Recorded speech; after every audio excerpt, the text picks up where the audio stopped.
Super Aventuras Marvel 58 foi lançada aqui em abril de 1987. Mas essa é uma revista que eu comprei em sebo em 1991, quando tinha começado a ler X-Men, né? Porque aí no sebo começava a ver tudo que tinha X-Men na capa. E ela ainda tem aquele papelzinho com a letrinha de valor. A única coisa sacal é que ela tá com o sebo naquela pilha de sebo, ela acabou entortando para o lado errado, né? Então fica meio chato de ficar folheando para ler, porque as páginas estão inclinadas para a numeração atrás.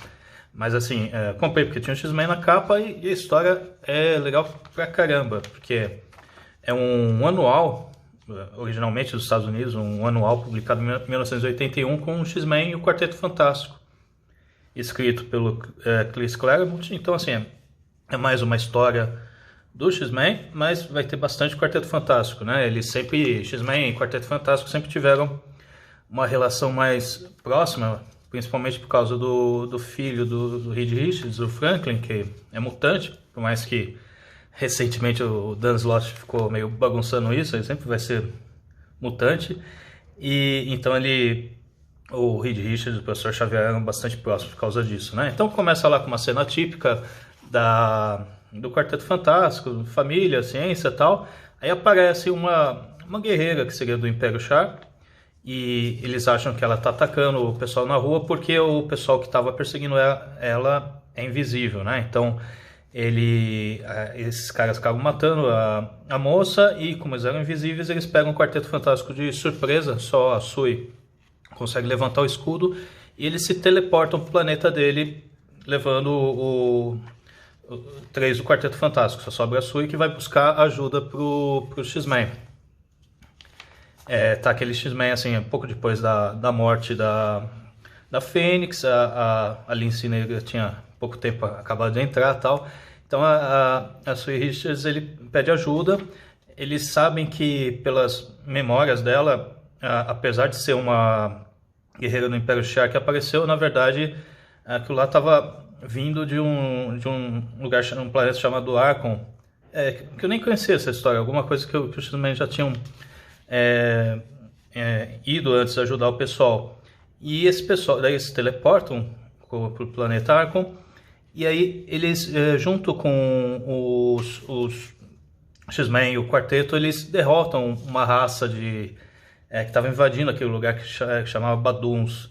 E esses Baduns estavam planejando, logo depois que conquistasse Archon, conquistasse Shi'ar, por isso que apareceu aquela moça lá do Shi'ar, porque a rainha dela corria risco, e depois disso também ia conquistar a Terra e tal.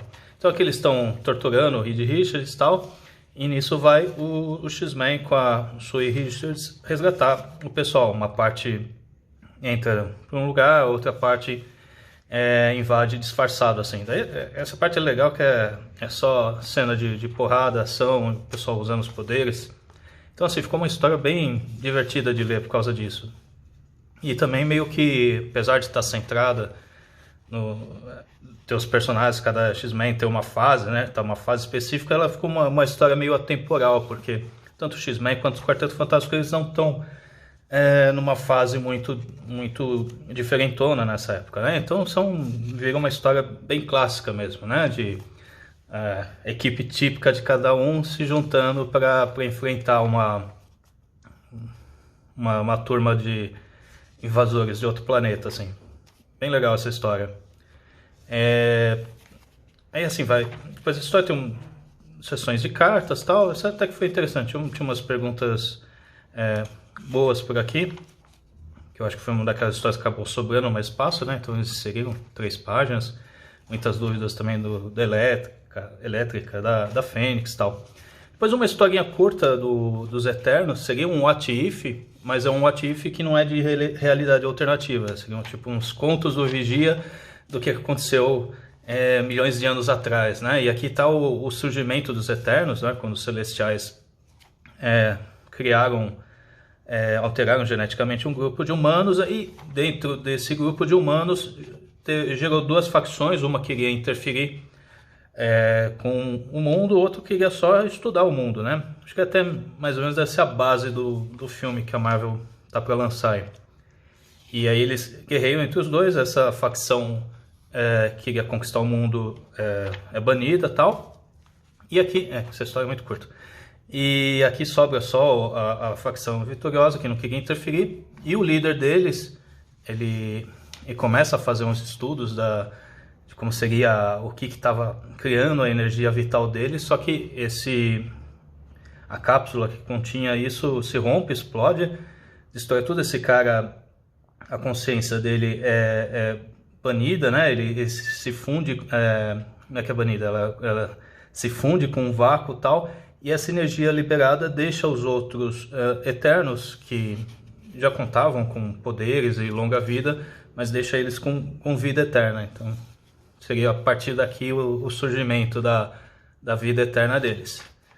As historinhas do Instituto Universal Brasileiro, e a última história do Demolidor, daquela fase do Daniel O'Neil, mas já com os desenhos do Dave Mazzucchelli, né? Que assim, não vai ter nada muito especial aqui. Ele está enfrentando um vilão chamado Mika. Ele, na verdade, o Demolidor está até meio aliado com o Rei do Crime contra esse cara. Mas os desenhos do Mazzucchelli são sempre sensacionais, né? Toda a diagramação, os ângulos, coisas, pequenas sutilezas, né? Ele tem aquela arte que às vezes é super detalhada e ao mesmo tempo faz um contraste, né, com umas partes mais simples, assim. Tem uma cena aqui que o cara tá correndo, enquanto isso ele só desenha entre os quadrinhos. Essa daqui que eu acho sensacional, né? Ele tá fugindo de dois caras e aí entre essas duas partes aqui bem detalhadas tem só essa metade aqui da página com ele correndo com o fundo vazado.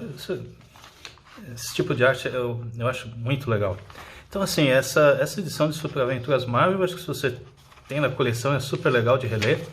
Essa história do X-Men, eu acho que ela saiu republicada por um daqueles encadernados da Panini em 2016, algo assim.